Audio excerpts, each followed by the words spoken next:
ஆண்டவரும் இரட்சகருமாகிய இயேசு கிறிஸ்துவின் இனிய ஈடு இணையற்ற திருநாமத்தினாலே கிறிஸ்து இயேசுவில் ஜீவ ஊற்று என்கின்ற இந்த நிகழ்ச்சிக்கு உங்களை அன்புடன் வாழ்த்தி வரவேற்கிறேன். கர்த்தர் நல்லவர், அவரது கிருபை இரக்கம் என்றும் உள்ளது. இந்த நாளிலும் நம்முடைய தியானத்திற்கென்று கர்த்தருடைய ஆவியானவர் கொடுத்திருக்கிற ஒரு திருவசனம், கிறிஸ்துவுக்குள் எப்பொழுதும் எங்களை வெற்றி சிறக்க பண்ணி எல்லா இடங்களிலேயும் எங்களை கொண்டு அவரை அறிகிற அறிவின் வாசனையை வெளிப்படுத்துகிற தேவனுக்கு ஸ்தோத்திரம். பிரியமானவர்களே, இந்த இடத்திலே பவுல் அப்போஸ்தலன் கிறிஸ்துவுக்குள் எப்பொழுதும் தேவன் நமக்கு வெற்றி கொடுக்கிறார், எப்பொழுதும் எல்லா இடங்களிலும் வெற்றி கொடுத்து கொண்டே இருக்கிறார் என்று குறிப்பிடுகிறார். இது ஒரு மகிமையான காரியம். இந்த வசனத்திலே மாத்திரமல்ல, இன்னொரு இடத்திலும் குறிப்பிடுகிறார். அவருடைய வாழ்க்கையில் அநேக பாடுகள், போராட்டங்கள், மரணத்துக்கு ஏதுவான சஞ்சலங்கள் இவை எல்லாவற்றிலும் நாம் நம்மில் அன்பு கூறுகிறவரினாலே முற்றிலும் ஜெயம் கொள்ளுகிறவர்களாக இருக்கிறோம் என்று குறிப்பிடுகிறார். என்னுடைய வாழ்க்கையிலே நான் வெளிப்படுத்தின விசேஷத்தை தியானித்து கொண்டிருக்கிற ஒரு சமயத்திலே கர்த்தர் இந்த வெளிப்படுத்தின விசேஷமே தேவனுடைய ஜனம் ஒரு ஜெயம் கொள்ளுகிற ஒரு ஜனமாக இருக்க வேண்டும் என்று சொல்லி நான் விரும்புகிறேன் என்று ஆவியானவர் திட்டமாக என்னோடு கூட பேசினார். இன்று இந்த வார்த்தைகளை கவனித்து கொண்டு இருக்கிற நீங்கள் ஒருவேளை தனி நபராகவும் இருக்கலாம், அல்லது ஒரு குடும்ப ஸ்தாபனம், அல்லது ஊழியம், அல்லது சபை, அல்லது சொத்து சுதந்திரங்கள் போன்ற ஸ்தாபனங்களில் இருக்கக்கூடியவர்களாக இருந்து கொண்டு இருக்கலாம். இந்த கடைசி காலத்திலே கர்த்தராகிய தேவன் நம்மை ஒரு ஜெயம் கொள்ளுகிற நபராக இருக்க வேண்டுமென்று அவர் விரும்புகிறார். அதை குறித்தான சில காரியங்களை நாம் இந்த நாளிலே தியானிக்க போகிறோம். ஆர்வமாய் கவனியுங்கள். உங்களுக்கு தெரிந்த அருமையானவர்களுக்கும் இந்த செய்தியை குறித்து சொல்லுங்கள். கர்த்தர் உங்களை ஆசீர்வதிப்பாராக. முதலாவதாக, கடைசி காலத்திலே நாம் பொல்லாத சாத்தானை ஜெயிக்கிறவர்களாக இருக்க வேண்டும் என்று கர்த்தருடைய ஆவியானவர் விரும்புகிறார். ஒரு பக்கம் நாம் பரிசுத்த ஆவியானவருடைய அபிஷேகத்தை பெறும்போது ஆண்டவராகிய இயேசு கிறிஸ்துவை குறித்தும் பிதாவாகிய தேவனை குறித்தும் அநேக சத்தியங்களை, உண்மைகளை நாம் அறிந்து கொள்ளுகிறோம். தேவனை குறித்ததான அறிவு நம்முடைய வாழ்க்கையில் தேவன் நமக்கென்று வைத்திருக்கிற ஆசீர்வாதங்களை, சுதந்திரங்களை, ஜெயத்தை பெற்றுக்கொள்ள நமக்கு உதவி செய்கிறது. அதே நேரத்தில் மற்றொரு பக்கம் இந்த இருளின் ராஜ்யத்தின் காரியங்களையும் ஆவியானவர் நமக்கு வெளிப்படுத்தி காண்பிக்கிறார். தேவ கிருபையினாலே நான் ரட்சிக்கப்பட்டு ஊழியத்திற்கு வந்த புதிதிலே சில ஆவிக்குரிய அனுபவங்களை, பாதாளத்துக்கு அடுத்து இருக்கக்கூடிய பாதாள குழிகள், அங்கே இருக்கக்கூடிய அக்கினி குழிகள் போன்ற காரியங்களை ஆண்டவர் ஒருமுறை தரிசனத்திலே வெளிப்படுத்தி காண்பித்தார். வேதாகமத்திலும் பழைய ஏற்பாட்டு காலத்திலும் குறிப்பிடப்பட்டிருக்கிறது, புதிய ஏற்பாட்டு காலத்திலும் குறிப்பிடப்பட்டிருக்கிறது. ஆண்டவராகிய இயேசு கிறிஸ்து தன்னுடைய போதனைகளில் அநேக இடங்களிலே குறிப்பிட்டார். ஆமாம், இருளும் பற்கடிப்பும் உள்ள இடம், அங்கு இருக்கக்கூடிய சாத்தானுடைய தூதர்கள், அசுத்த ஆவிகள் போன்ற அநேக வெளிப்பாடுகளை வேதாகமத்திலே நாம் பார்க்கிறோம். அப்போது அந்த சாத்தானை குறித்ததான காரியங்களையும் நாம் அறிந்து ஆவியானவருடைய ஒத்தாசையோடு அறிந்து கொள்ள வேண்டும். ஆமாம், சமீப காலங்களிலே மீடியாக்களிலே, ஆமாம், இயற்கைக்கு அப்பாற்பட்ட காரியங்களிலே எப்படி பிசாசு செயல்படுகிறான், மந்திரவாதம், வில்லி சூனியம், ஆமாம், அதை குறித்ததான சில படங்கள் எல்லாம் மீடியாக்களிலே வர பார்க்கிறோம். சில நேரங்களில் பெற்றோர்கள் சொல்லியிருக்கிறார்கள், இந்த பிள்ளைகள் ரொம்ப அதை ஆர்வமாக பார்க்குறாங்க பிரதர் என்று சொல்லுவார்கள். ஸ்தோத்திரம். அதில் சில நேரங்களில் மீடியாக்களில் பார்க்கும்போது அதில் முழுமையான உண்மைகள் இல்லை. அதை பார்த்து இதுதான் பிசாசு அப்படின்னு ஏமாந்துடக்கூடாது. அவைகளெல்லாம் மனித கற்பனைகளினால் உருவாக்கப்பட்டிருக்கிறது. அதில் சில உண்மைகள் இருக்கலாம், ஆனால் it is not whole truth. Whole ட்ரூத்துக்கு நீங்கள் பரிசுத்த வேதாகமத்திலே ஆவியானவர் எப்படியெல்லாம் வெளிப்படுத்தி வச்சிருக்கிறாரோ அதை புரிந்து கொள்ள வேண்டும். 1 யோவான் 2:13 வேதம் பதிவிடுகிறது, வாலிபரே, நீங்கள் பொல்லாங்கனை நீங்கள் ஜெயித்தபடியினால் உங்களுக்கு எழுதுகிறேன் என்று குறிப்பிடுகிறார். நவீன மொழிபெயர்ப்புகளிலே வாலிபரே, நீங்கள் சாத்தானை ஜெயித்தபடினால் உங்களுக்கு எழுதுகிறேன் என்று குறிப்பிடுகிறார். ஸோ நீங்களும் நானும் பொல்லாத பிசாசையும் அவனுடைய சேனைகளையும் ஜெயிக்கும்படிக்கு நாம் அழைக்கப்பட்டிருக்கிறோம். அதை மறந்துவிடக்கூடாது. அவனுடைய தந்திரங்கள் நமக்கு தெரியாதவைகள் அல்லவே என்று அப்போஸ்தலன் குறிப்பிடுகிறார். அடுத்து அந்த பிள்ளைகளின் பெற்றோர்களாகிய பிதாக்களுக்கு எழுதுகிறார், பிதாக்களே, நீங்கள் ஆதி முதல் இருக்கிறவரை அறிந்திருக்கிறதை குறித்து நான் உங்களுக்கு எழுதுகிறேன் என்று குறிப்பிடுகிறார். ஒரு பக்கம் பிதாவாகிய தேவனை நாம் அறிந்து கொள்ள வேண்டும். இன்று பிள்ளைகள், வாலிப பிள்ளைகள் மாத்திரமல்ல, இன்று தேவனை அறியக்கூடிய அறிவிலே முதல் அடி கூட எடுத்து வைக்காதபடிக்கு இன்று கர்த்தருடைய சபையிலே ஏதோ பெயரளவுக்கு மூளை அறிவோடு ஆண்டவர் நம்மை ஏற்றுக்கொள்வார் என்கின்ற சுய திருப்தியோடு போய்கொண்டிருக்கிற ஜனங்களை நான் பார்க்கிறேன். இல்லை பிரியமானவர்களே, தேவனை அறிகிற அறிவிலும் நாம் வளர வேண்டும். இந்த பிசாசின் வஞ்சக தந்திரங்களையும் நாம் அறிந்து கொள்ள வேண்டும். அவனை ஜெயிக்க வேண்டும். ஆண்டவர் இதை எல்லாருக்கும் கடைசி காலத்தில் வைத்திருக்கிறார். ஆண்டவருடைய நாமத்தினாலே நாம் அவனை ஜெயிக்க முடியும். யாக்கோபு அழகாக எழுதுகிறார், தேவனுக்கு கீழ்ப்படியுங்கள், பிசாசுக்கு எதிர்த்து நில்லுங்கள், அப்பொழுது அவன் உங்களை விட்டு ஓடிப்போவான். தேவனுக்கு கீழ்ப்படிதலிலே, அவருடைய வசனத்தின்படி, அவருடைய ஆவியானவருடைய ஒத்தாசையின்படி நாம் வளர வேண்டும். அவனை ஜெயிப்பதிலே நாம் சோர்ந்து போகாமல் முன்னேறி செல்ல வேண்டும். எபேசியருக்கு எழுதின நிருபத்திலே பவுல் அப்போஸ்தலன் குறிப்பிடுகிறார், தேவனுடைய சர்வாயுத வர்க்கத்தை தரித்து கொள்ளுங்கள் என்று குறிப்பிடுகிறார். அந்த சர்வாயுத வர்க்கங்கள் நமக்கும் அவசியம். டிஃபென்ஸுக்கும் அவசியம், அஃபென்ஸுக்கும் அவசியம். டிஃபென்ஸ்னால் நம்மளை பாதுகாத்து கொள்கிறதற்கு, அஃபென்ஸ்னால் ஊழியம் செய்வதற்கு. ஒரு பக்கம் பெரிய அளவில் நம்ம ஊழியம் ஆண்டவருடைய சித்தப்படி நம்ம செய்யலாம், தப்பு கிடையாது. அதே நேரத்தில் ஒவ்வொரு வீட்டிலேயும் நாம் கர்த்தருக்கென்று ஊழியம் செய்யும்படிக்கு அழைக்கப்படுகிறோம். யோபு தன்னுடைய வீட்டாருக்காக 1வது அதிகாரத்திலேயே அவர் பலி செலுத்தி ஜெபம் பண்ணக்கூடியவராக இருந்தார். கடைசி அதிகாரத்தில் ஆண்டவர் அதே பலியின் மூலமாகவே அவர்கள் நடுவிலே மறுபடியும் ஒரு அதிசயமான ரெஸ்டரேஷனை மறுபடி கொடுக்கிறதை நாம் வேதத்திலே பார்க்க முடியும். ஆண்டவர் மறுபடியும் அவரை பலி செலுத்ததான் சொல்லுகிறார். எனக்கு அன்பான தேவனுடைய பிள்ளைகளை, கடைசி காலத்தில் ஆண்டவராகி இயேசு கிறிஸ்து நமக்காக தேவனுக்கு முன்பதாக பலியிடப்பட்டிருக்கிறார். இன்று அந்த சிலுவை மரணம் உயிர்த்தெழுதலின் மூலமாக தேவனுடைய ஒத்தாசை நம்முடைய எல்லைகளிலே இறங்கி கொண்டு இருக்கிறது. குடும்ப தலைவனாக உங்கள் வீட்டிற்குள்ளே இறங்க நீங்கள் விட்டு கொடுக்க வேண்டும். ஆவியானவர் உங்களை ஆட்கொள்ள, நடத்த, வழி நடத்த உங்களை விட்டு கொடுக்க வேண்டும். ஆவியானவர் தான் ஆண்டவராகிய இயேசு கிறிஸ்துவின் மீது இருக்கக்கூடிய அந்த மகிமையின் ரகசியத்தை நமக்கு இன்னும் கற்றுக் கொடுப்பார். பாருங்கள், நசரேயனாகிய இயேசுவை கிறிஸ்துவாகவும் நாம் அறிந்து கொள்ள வேண்டும், தேவகுமாரனாகவும் அறிந்து கொள்ள வேண்டும், ராஜாவாகவும் அறிந்து கொள்ள வேண்டும். அப்போ தான் நம்முடைய ஆவிக்குரிய வாழ்க்கையிலே கிறிஸ்துவின் பூரண நன்மைகளை, ஆசீர்வாதங்களை பெற்றுக்கொள்ள முடியும். அதில் ஆவியானவருடைய அபிஷேகம் மிக முக்கியமானதாக இருந்து கொண்டு இருக்கிறது. கடைசி காலத்தில் மாம்சமான யாவர் மேலும் என்னுடைய ஆவியை ஊற்றுவேன் என்று பிதாவாகிய தேவனுடைய வாக்குத்தத்தம் இருக்கிறது. அந்த வாக்குத்தத்தத்தை நாம் தேவ ஒத்தாசையினால் நிறைவேற பெற்றுக்கொள்ள வேண்டும். அப்பொழுது பாருங்கள், பவுலப்போஸ்தலனுடைய முந்தைய நிலைமை தோல்வியாக இருந்து கொண்டிருந்தது, இருளாக இருந்து கொண்டிருந்தது, இடரலாக, சறுக்கலாக இருந்து கொண்டு இருக்கிறது. அவர் செய்ய வேண்டியதை செய்யாமல் செய்யக்கூடாததை செய்து கொண்டிருந்தார். அதன் மூலமாக தான் தேவனுக்கு ஊழியம் செய்கிறேன் என்று தப்பு கணக்கு போட்டு கொண்டிருந்தார். அவரை ஆண்டவராகி இயேசு சந்தித்தார். ஆமாம், ஆண்டவராகி இயேசு சந்தித்து, நீ துன்பப்படுத்துகிற இயேசு நானே என்று குறிப்பிட்டார். பாருங்கள், அவர் கிறிஸ்தவர்களை துன்பப்படுத்தி கொண்டிருந்தார். பாருங்கள், அந்த பகுதியை வாசிக்கும்போது ஆண்டவர் எனக்கு ஒரு நாள் கற்றுக் கொடுத்தார். ஆமாம், நீ என்னை நேசித்து என்னை ஃபாலோ பண்ணுகிற உன்னை என்னென்ன தவறான காரியங்கள் செய்யணும்னு நினச்சாங்கன்னா கூட அது என்னையே தான் பாதிக்குது அப்படின்னு சொல்லி குறிப்பிட்டார். ஆமாம், இன்றைக்கி யாராவது கர்த்தரை பகைச்சி யாரும் இந்த பூமியில் வாழ முடியுமா? யோசனை பண்ணி பாருங்கள்.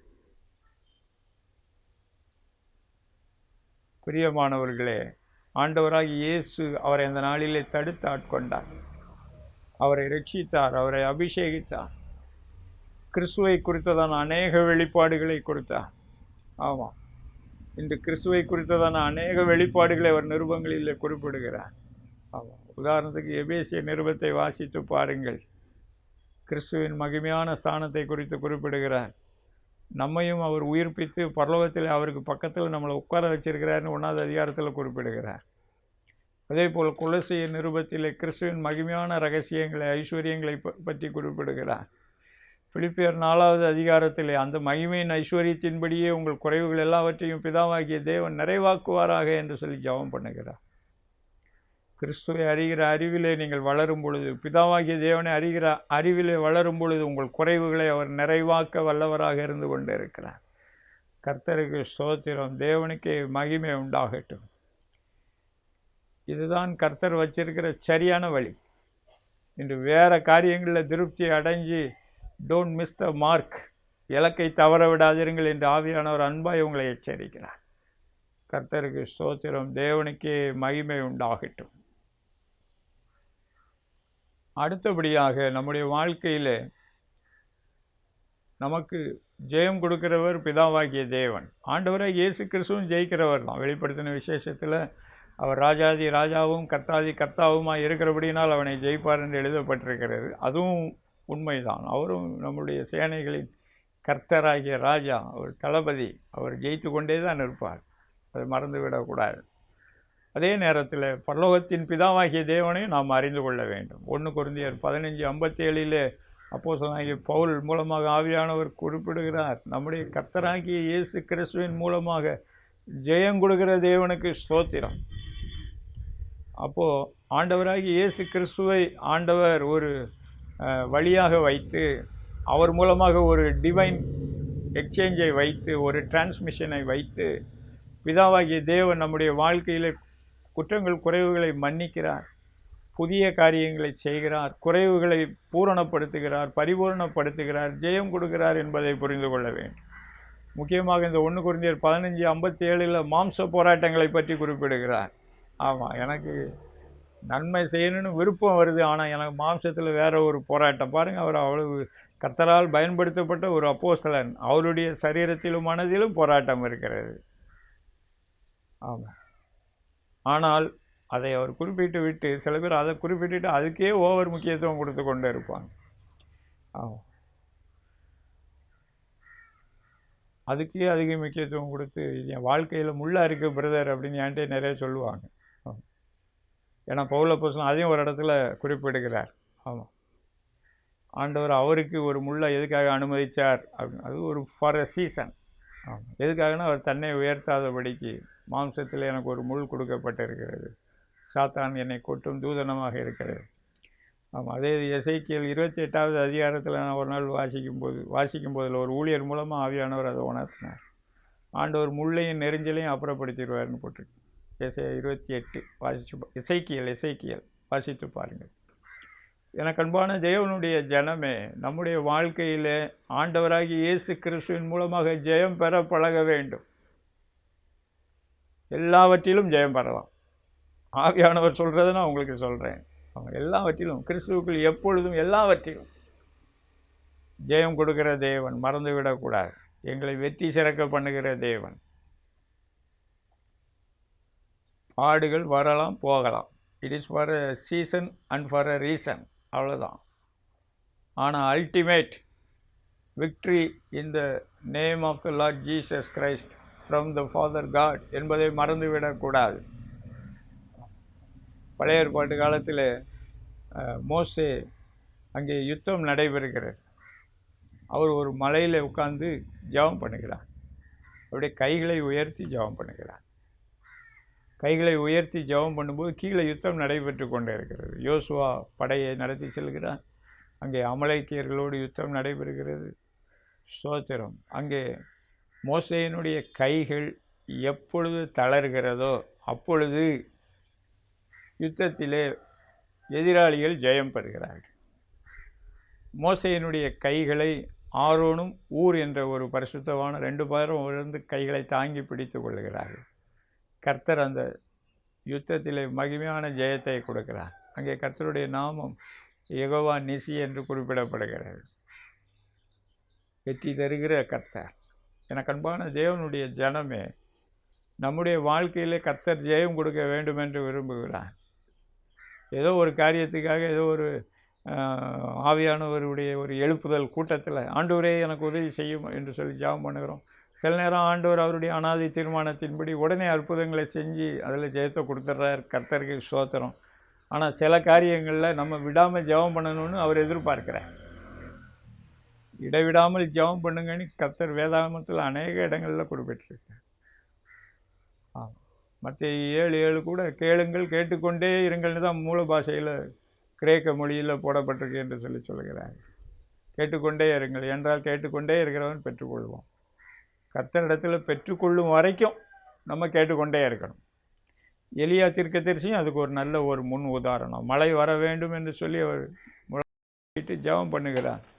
உள்ளங்கை மேகமளவு எழும்புகிற வரைக்கும் அவர் ஜெபத்தை விடலை. ஆண்டவரிடத்தில் கேட்குறாரு. சில நேரங்களில் நம்முடைய ஜெபம் முதல்ல தேவனுடைய மனசையும் இருதயத்தையும் புரிந்து கொள்ளாமல் ஜெபம் பண்ணுகிறது. அதுவும் கர்த்தருக்கு பிரியமில்லாத காரியம். எந்த காரியமாக இருந்தாலும் கர்த்தருடைய மனசையும் இருதயத்தையும் புரிந்து கொள்ளணும். வேத வாக்கியங்களில் எழுதி கொடுத்துருக்கிறார். வேர்ட் ஆஃப் ப்ராஃபஸி மூலமாக அதை உறுதிப்படுத்துகிறார். Word of knowledge, word of விஸ்டத்தின் மூலமாக நடத்தி செல்லுகிறார். அதை பெற்றுக்கொள்ளணும். ஆமாம், அதில் வித்தியாசமான கருத்துக்களுக்கு இடம் கொடுக்கக்கூடாது. சில பேருக்கு தீர்க்க தரிசன செய்திகளை கேட்டாலே அவங்களுக்கு அதில் அவங்களுக்கு ஏதோ சின்ன சர்க்கிள்கள் ஏற்பட்டிருக்கலாம். ஆனால் அதுக்காக தேவன் கொடுத்துருக்கிற அந்த ஒப்பற்ற கிருபை வரங்களை நம்ம புறக்கணிக்கக்கூடாது. It is from God, it will certainly happen. வாக்குத்தத்தம் பண்ணினவர் உண்மை உள்ளவராக இருக்கிறார். அவர் பொய் சொல்ல மனிதன் அல்ல, மனமாற மனுபுத்திரன் அல்ல. தேவன் நமக்கு சொல்லுகிற வார்த்தைகளை எழுதி வைத்து கொள்ள வேண்டும், குறிப்பு எடுத்து வைத்து கொள்ள வேண்டும். அதில் ஆண்டவர் நம்மை பக்குவப்படுத்துவார், அதில் ஆண்டவர் நம்மை உருவாக்குவார். பாருங்கள், ஆபிரகாமுக்கு 25 ஆண்டுகளுக்கு பிறகு தேவன் குழந்தை பாக்கியத்தை கொடுக்கிறார்.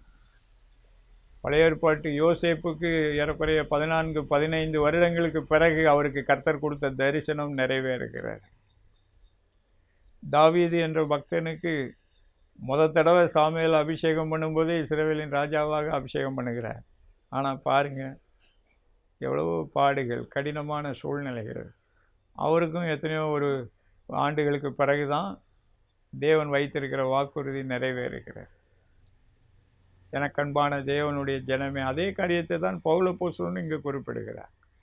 ஸ்தோத்திரம். அவரும் அவருடைய வாழ்க்கையின் ஊழியத்தின் ஆரம்பத்தில் எவ்வளவோ சவால்கள். அவருக்கு ஒரு புதிய ஊழியத்தை கொடுக்குறார் ஆண்டவர். ஆமாம், அவர் நினைத்தது இஸ்ரேல் மக்களுக்கு நடுவிலேயே கர்த்தர் தன்னை பயன்படுத்துவார் என்று நினைத்திருக்கக்கூடும். ஆண்டவர் சொல்லுகிறார், நான் உன்னை தூர இடங்களுக்கு, புறஜாதிகளுக்கு நடுவில் உன்னை அனுப்புவேன், ராஜாக்களுக்கு நீ என்னுடைய ஊழியத்தை செய்வாய் என்று குறிப்பிடுகிறார். எனக்கு அன்பான தேவனுடைய ஜனமே, பாருங்கள், எப்படி ஆபிரகாம் புறப்பட்டு போனாரோ அதே போல் பவுல் அப்போஸ்தலனும் புறப்பட்டு செல்கிறார். தேவனாகிய கர்த்தர் அவருக்கு ஜெயத்தை கொடுக்கிறார். எவ்வளவோ போராட்டங்கள், எவ்வளவோ பாடுகள், எவ்வளவோ கண்ணீர்கள், எவ்வளவோ சஞ்சலங்கள், பிழைப்போங்கிற நம்பிக்கையே இல்லாமல் போய்விட்டது என்று குறிப்பிடுகிறார். 2 கொரிந்தியர் 1வது அதிகாரத்தில் குறிப்பிடுகிறார். ஆனால் கர்த்தர் அவர் அந்த மரண போராட்டங்களிலிருந்தும் அவர் காப்பாற்றி தன்னுடைய ஊழியத்தை நிறைவேற்றினார். தாவீதுக்கு வாழ்க்கைக்கு அடுத்தபடியான காரியங்களிலும் வெற்றி கொடுத்து அவரை கடைசி வரைக்கும் அவருடைய கிருபை அவரை விட்டு விலக்காமல் தேவனுடைய ட்ராக்கில் கரெக்டாக அவரை நடத்தி போய் கொண்டே இருந்தார். கர்த்தருக்கு ஸ்தோத்திரம், தேவனுக்கே மகிமை உண்டாகட்டும். இன்று உங்களுடைய வாழ்க்கையில் எந்த பகுதியிலே நீங்கள் குந்தி இரு மனமாக நடந்து கொண்டு இருக்கிறீங்க? ஸ்தோத்திரம். ஆண்டவரிடத்தில் கேளுங்கள், ஆண்டவரே, என்னுடைய வாழ்க்கையை குறித்து உம்முடைய தரிசனம் என்ன? அது குடும்பமாக இருக்கலாம், வேலையாக இருக்கலாம், தொழிலாக இருக்கலாம், சொத்து சுதந்திரமாக இருக்கலாம், ஊழியமாக இருக்கலாம். ஆண்டவராகிய இயேசு கிறிஸ்து குறிப்பிட்டார், என்னால் அல்லாமல் உங்களால் ஒன்றும் செய்யக்கூடாது என்று சொல்லி குறிப்பிட்டார். Not even a least thing, உங்களால் செய்ய முடியாது என்று குறிப்பிட்டார். அப்படி இருந்தும் ஏன் நம்ம சுய புத்தியில், சுய இஷ்டத்தில் நம்ம ஓடிக்கிட்டு இருக்கிறோம்? யோசனை பண்ணி பார்ப்போம். இன்று ஆவியானவருக்கு பிரியமாக நாம் செயல்படுகிறோமா? கர்த்தருக்கு பிரியமாக செயல்படுகிறோமா? தாவீது என்ற அரசன் அப்படி தான் ஜெபம் பண்ணார். உமக்கு பிரியமானதை செய்ய எனக்கு போதித்தருளும். உம்முடைய ஆவியானவர் என்னை உம்முடைய வழிகளில் நடத்துவாராக. பிரியமானவர்கள், இந்த ரோமர் 8வது அதிகாரத்தை நீங்கள் கட்டாயம் எடுத்து வீடுகளிலே வாசித்து பாருங்கள். ஆவியானவர் எப்படி நம்மை நடத்துகிறார், மாம்சத்தை ஜெயிக்க வைக்கிறார், தவறான உலக விருப்பங்களை ஜெயிக்க வைக்கிறார். ஆண்டவர் கிறிஸ்துவுக்குள்ளே நமக்கு வெற்றி கொடுப்பது அதன் மூலமாகத்தான் கொடுக்க முடியும். சுயத்தை ஜெயிக்க வைக்கிறார். இன்றைக்கு சுய விருப்பப்படி, சுய இச்சையின்படி என்று அல்ல. இன்று ஒரு மனிதனுடைய வாழ்வு கிறிஸ்துவுக்குள் மறுரூபமாக வேண்டும், கிறிஸ்துவுக்குள் புதுப்பிக்கப்பட வேண்டும், கிறிஸ்துவுக்குள்ளே தேவன் வைத்திருக்கிற திட்டங்களை புரிந்து கொள்ள வேண்டும். அப்பொழுது கர்த்தர் நமக்கு ஜெயத்தை கொடுக்கிறவராக இருந்து கொண்டே இருக்கிறார். கர்த்தருக்கு ஸ்தோத்திரம், தேவனுக்கே மகிமை உண்டாகட்டும். அடுத்தபடியாக பிரியமானவர்களே, நாம் தேவனுடைய ராஜ்யத்தின் திட்டத்தை, அவருடைய நீதியை புரிந்து கொள்ள பிரயாசப்பட வேண்டும். மத்தேயு 6:33 ஆவியானவர் எழுதி வைத்திருக்கிறார். ஆண்டவராகிய இயேசு கிறிஸ்து தாமே தன்னுடைய திருவாய் மலர்ந்தருளி சொல்லியிருக்கிறார். முதலாவது தேவனுடைய ராஜ்யத்தை, அவருடைய நீதியை தேடுங்கள், அப்பொழுது இவைகளெல்லாம் கூட கொடுக்கப்படும். பூமிக்குரிய காரியங்கள் கூட கொடுக்கப்படும். இந்த யாக்கோபு நிருபத்தில் எதற்காக உங்களுக்குள்ளே சண்டைகள் வருகிறது என்றால், அவரவர்கள் தங்கள் இச்சைகளின்படி காரியங்கள் நடக்க வேண்டும் என்று கேட்கிறதினால்தான், விண்ணப்பம் பண்ணுகிறதினால்தான் காரியம் சித்திக்கிறதில்லை என்று குறிப்பிடுகிறார். தேவனுடைய திட்டத்தை, நீதியை நாம் அறிந்து கொள்ள பிரயாசப்படுவோம். கர்த்தர் நம்மை நடத்தி செல்ல அவர் வல்லவராக இருந்து கொண்டு இருக்கிறார். அவர் அந்த திட்டத்தையும் நமக்கு வெளிப்படுத்துவார். அதில் அவர் நம்மை அதை பெற்றுக்கொள்ளக்கூடிய விதத்திலும் நம்மை தகுதிப்படுத்துவார். அதுக்கு அடுத்தபடியாக ஏற்ற நேரத்தில் அவரே வெற்றி கொடுப்பார். நீதிமொழிகள் 21:31 அப்படி சொல்லுகிறது. யுத்தம் கர்த்தருடைய குதிரை யுத்த நாளுக்கென்று ஆயத்தமாக்கப்படும், ஜெயமோ கர்த்தரால் வரும். நீதிமொழிகள் 16:3 சொல்லுகிறது, உன் செய்கைகளை கர்த்தருக்கு ஒப்புவி, அப்பொழுது அவைகள் உறுதிப்படும். இன்னொரு மொழிபெயர்ப்பில் கர்த்தர் அவைகளை வெற்றி கொடுத்து உறுதிப்படுத்துவார், கன்ஃபார்ம் பண்ணுவார் என்று எழுதப்பட்டிருக்கிறது. எனக்கு அன்பான தேவனுடைய ஜனமே, ஸ்தோத்திரம். இன்று கர்த்தரால் அந்த விஷயத்தில் ஜெயம் பெற வேண்டும் என்கின்ற வாஞ்சை உங்களுக்குள்ளே ஏற்பட்டிருக்கிறதா? கர்த்தருக்கு ஸ்தோத்திரம், தேவனுக்கே மகிமை உண்டாகட்டும். இந்த முழு வேத புத்தகத்திலும் அப்படிப்பட்டதான வெற்றி சம்பவங்கள் குறிப்பிடப்பட்டிருக்கின்றன. அனைத்து வாழ்க்கையின் அனைத்து பகுதிகளிலும் குறிப்பிடப்பட்டிருக்கிறது. ஒருவேளை என் சூழ்நிலை, என் பிரச்சனை எப்படி ஆண்டவருக்கு தெரியும் அப்படின்னு நீங்கள் தப்பு கணக்கு போட்டுறாதீங்க. உங்களுக்குள்ள வாஞ்சை இருக்குமானால் கர்த்தர் நேரடியாகவும் பேசி உங்களை நடத்துவார், த்ரூ த ஸ்கிரிப்சர்ஸ் மூலமாகவும் நடத்துவார், அல்லது மற்ற ஊழியர்கள் மூலமாக, அல்லது கர்த்தருடைய சபையிலே நீங்கள் கர்த்தரை ஆராதிக்கிற வேளையிலே கர்த்தர் அதை உங்களுக்கு வெளிப்படுத்தி உங்களுக்கு ஜெயத்தை கொடுப்பார். மறந்துவிடக்கூடாது. நீதிமொழிகள் 16:3, இன்றைக்கி வெளிச்சத்தில் நடக்கிறவன் தன்னுடைய செய்கைகளை கர்த்தரிடத்தில் கொண்டு வருகிறான். ஆமாம், ஆண்டவராகி இயேசு கிறிஸ்து குறிப்பிட்டார், அவன் இருளை ரொம்ப விரும்புகிறான், அதனால தான் கர்த்தரிடத்திலே வர்றதில்லை. சில பேர் அவன் இருளுக்குள்ளே போய் எல்லாத்தையும் சாதிச்சிடலான்னு நினைக்கிறான். கடைசியில் அங்கே அவனுக்கு ஏமாற்றம், வெட்கம், பலவீனம், தனிமை, தவிப்பு வருகிறது என்பதை மறந்து விடுகிறான். எனக்கு அன்பான தேவனுடைய ஜனமே, ஜீவனுள்ள கர்த்தராகிய தேவனிடத்தில் திரும்பும்படிக்கு பிசாசு சில பேரை வஞ்சிக்கிறான், ஏமாற்ற முயற்சி பண்ணுகிறான். இன்று வெளிச்சத்திலே இருக்கிறவன், வெளிச்சத்திலே நடக்கிறவன் கர்த்தரிடத்தில் தன்னுடைய செய்கைகளை ஒப்படைக்கிறான். ஆண்டவரே, நான் இப்படி செய்ய போகிறேன், நீங்கள் எனக்கு உணர்த்துறீங்க, நான் இந்த மாதிரி செய்யலான்னு நினைக்கிறேன், அதை உங்கள் கையில் கொடுக்குறேன். ஆமாம், ஆண்டவர் பார்ப்பார், ஆண்டவர் அதை ரிஃபைன் பண்ணுவார், சுத்திகரிப்பார். ஆமாம், நீதிமொழிகள் 3வது அதிகாரம் அப்படி சொல்லுகிறது, உன் சுய புத்தியின் மேல் சாயாமல் உன் முழு இருதயத்தோடும் கர்த்தர் மேல் நம்பிக்கையாக இருந்து உன் வழிகளிலெல்லாம் அவரை நினைத்துக்கொள், அப்பொழுது அவர் உன் பாதைகளை செவ்வைப்படுத்துவார். நம்முடைய பாதைகளையும் செவ்வைப்படுத்துவார், நம்முடைய செயல்களையும் செவ்வைப்படுத்துவார். அதில் அவர் நமக்கு செய்ய வேண்டிய காரியம் என்ன என்பதை குறித்து நமக்கு அவர் கற்றுக் கொடுப்பார், போதிப்பார், நடத்துவார், ஆலோசனை கொடுப்பார். அதுக்கு தேவையான ஞானத்தை கொடுப்பார். அவரிடத்தில் நாம் தாராளமாக கேட்டு பெற்றுக்கொள்ள முடியும். யாக்கோபு 1வது அதிகாரம் அப்படி சொல்லுகிறது. ஒருவன் ஞானத்தில் குறைவுள்ளவனாய் இருந்தால் சம்பூரணமாய் கொடுக்கிறவரும் ஒருவனையும் கடிந்து கொள்ளாதவர். இந்த உலக பிரகாரமான ஆசிரியர்கள் கூட சில நேரங்களில் கடிந்து கொள்ளுகிறார்கள். ஆனால் கர்த்தர் என்றைக்கும் கடிந்து கொள்ள மாட்டார். அதே நேரம் நீதிமொழியிலையும் சொல்லப்பட்டிருக்கிறது, என்னுடைய கடிந்து கொள்ளுதலுக்கு திரும்புங்கள், என்னுடைய ஆவியை நான் உங்களுக்குள்ளே வைப்பேன் என்று குறிப்பிடுகிறார். சில நேரம் கர்த்தர் கடிந்து கொள்ளுகிறதும் நம்முடைய நன்மைக்காக என்பதை மறந்துவிடக்கூடாது. அவருடைய ஆவியானவருக்கு நம்ம விட்டு கொடுக்காம நம்ம சுய புத்தியில் இருக்கும்போது காரியங்கள் வாய்க்கிறது இல்லை. இன்னும் எரேமியா தீர்க்கதரிசன புத்தகத்தில் ஒரு வசனம் இருப்பிடம் டக்குன்னு ஞாபகத்துக்கு வர மாட்டேங்குது. நீங்கள் முரட்டாட்டமாக நடக்கிறதுனால தான் உங்களுக்கு காரியம் வாய்க்காமல் இருக்குதுன்னு ஆவியானவர் சொல்கிறார். எனக்கன்பான தேவனுடைய பிள்ளைகளை, காரிய சித்தியோ கர்த்தரால் வரும். உன் செய்கைகளை கர்த்தருக்கு ஒப்புவி. பாருங்கள், ஆண்டவராகி இயேசு கிறிஸ்து தேவனுடைய குமாரனாய் இருந்தும் பட்ட பாடுகளினால் கீழ்ப்படிதலை கற்றுக்கொண்டார் என்று வேதம் பதிவிடுகிறது எபிரேய நிருபத்திலே.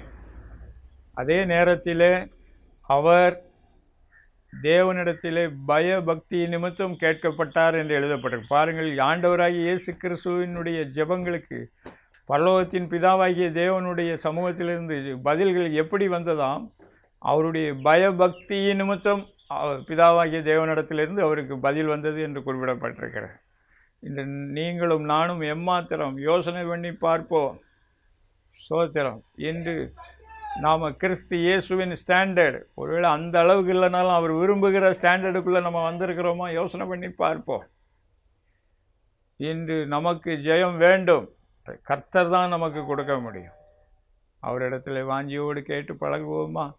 அந்த ஜெயத்திற்காக மோசேயினுடைய கரங்கள் தாங்கி பிடிக்க வேண்டிய கரங்களாக இருந்தது. இந்த ஆண்டவராகிய இயேசு கிறிஸ்து ஸ்தோத்திரம் மோசேயை பார்க்கிலும் உயர்ந்தவர். அவர் எப்பொழுதும் உயிரோடு இருக்கிறவரபடியினால் முற்றுமுடிய நம்மை ரட்சிக்க வல்லவராக இருந்து கொண்டு இருக்கிறார். நம்முடைய சோதனைகளில் நல்ல வழிகளை காண்பிக்க வல்லவராக இருந்து கொண்டு இருக்கிறார். அந்த சோதனைகளை கர்த்தர் சாதனைகளாக மாற்ற வல்லவராக இருந்து கொண்டு இருக்கிறார். ஜெயத்தை கொடுக்க வல்லவராக இருந்து கொண்டு இருக்கிறார். உண்மையுள்ளவராக இருந்து கொண்டு இருக்கிறார். பரிசுத்தராக இருந்து கொண்டு இருக்கிறார். நம் கண்களை மூடி ஆண்டவரை நோக்கி பார்ப்போமா? இருக்கிற இடங்களிலே ஸ்தோத்திரம். ஆண்டவராகிய இயேசு கிறிஸ்துவின் இரத்தத்தை வாஞ்சிப்போம். பரிசுத்த ஆவியானவருடைய அபிஷேகத்தை வாஞ்சிப்போம். கர்த்தருடைய கடிந்து கொள்ளுதலுக்கு கர்த்தரிடத்தில் திரும்புவோம். ஸ்தோத்திரம். ஆவியானவர் நம்ம மேலே பொழியப்படுவார் என்று ஆவியானவர் திட்டமாய் உணர்த்துகிறார். ஸ்தோத்திரம் ஸ்தோத்திரம். இருதயத்தின் ஆழத்தில் இருந்து ஸ்தோத்திரம். ஆவியானவர் ஸ்தோத்திரம். ஒருவேளை வாழ்க்கையில் நீங்கள் உடைக்கப்பட்ட நிலைமையில் இருந்து கொண்டு இருக்கலாம். கர்த்தரிடத்தில் உங்களுக்கு ஒரு அடைக்கலம் உண்டு, ஜெயம் உண்டு, மகிமையான ஜெயம் உண்டு. அவருடைய பிளான் ஸ்தோத்திரம். சில நேரங்களில் தோல்வி போல காணப்பட்டாலும் கர்த்தர் ஜெயத்தை கொடுத்து விடுவார். கவலைப்படாதீர்கள். ஆண்டவருக்குள்ளே உங்களை தேற்றிக் கொள்ளுங்கள். கர்த்தராகிய தேவன் விரும்புகிற பொசிஷனுக்குள்ளே வந்து விடுங்கள். சூழ்நிலைகளுக்குள்ளே வந்து விடுங்கள். ஆண்டவராகிய இயேசு கிறிஸ்துவின் நாமத்தினாலே உன்னதத்தின் தேவனிடத்திலிருந்து ஒத்தாசைகள் இறங்கட்டும். ஆண்டவரே, கிருபை இறங்கட்டும், அபிஷேகம் இறங்கட்டும், உம்முடைய அக்கினி இறங்கட்டும். ஆண்டவரே ஸ்தோத்திரம். நீர் வழிகளை செவ்வைப்படுத்துகிறவர், செய்கைகளை ரிஃபைன் பண்ணுகிறவர், பரிசுத்தப்படுத்துகிறவர், ஜெயம் கொடுக்கிறவர். நம்முடைய கர்த்தராகிய இயேசு கிறிஸ்துவின் மூலமாக ஜெயம் கொடுக்கிற தேவனுக்கு ஸ்தோத்திரம் என்று சொன்னபடி உம்முடைய ஜெயத்தின் அக்கினி இறங்கட்டும். பிசாசின் வஞ்சக தந்திரங்கள், சூதக சாமர்த்தியங்கள், மாய்மால போராட்டங்கள், கட்டுகள் எல்லாம் உம்முடைய நாமத்தினாலே தெரிக்கட்டும் ஆண்டவரே. உடைக்கப்படட்டும் ஆண்டவர். கண்ணிகள் அறுக்கப்படட்டும் ஆண்டவர். இரத்தம் தெளிக்கப்படட்டும்.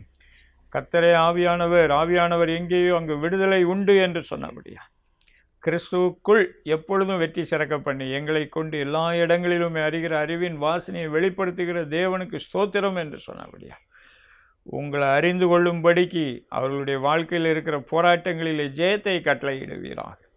நீர் பரலோகத்திலே முன்குறித்து வைத்திருக்கிற திட்டத்தின்படியான ஜெயத்தை வாழ்க்கையின் அனைத்து பகுதிகளிலும் கட்டளையிடுவீராக. உம்முடைய கரம் ஆதரவாக இருக்கட்டும். வழிவாசல்களை திறப்பீராக. நன்மைகளினால் திருப்தியாக்குவீராக. அற்புதங்களை செய்தல்வீராக. வியாதி, பலவீனம், மரண கண்ணிகளிலே சிக்கொண்டு தவிக்கிறவர்களுக்காகவும் நாங்கள் ஒருமனப்படுகிறோம். உம்முடைய பரிசுத்த நாமத்தின் நிமித்தம் அற்புதங்கள் நடைபெறட்டும் ஆண்டவரே.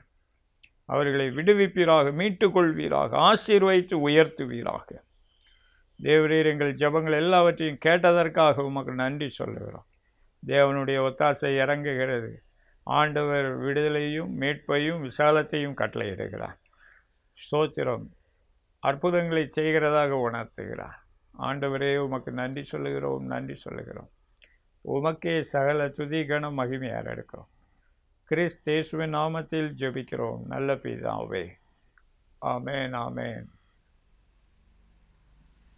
பிரியமானவர்களே, கர்த்தர் உங்களை ஆசீர்வதிப்பாராக.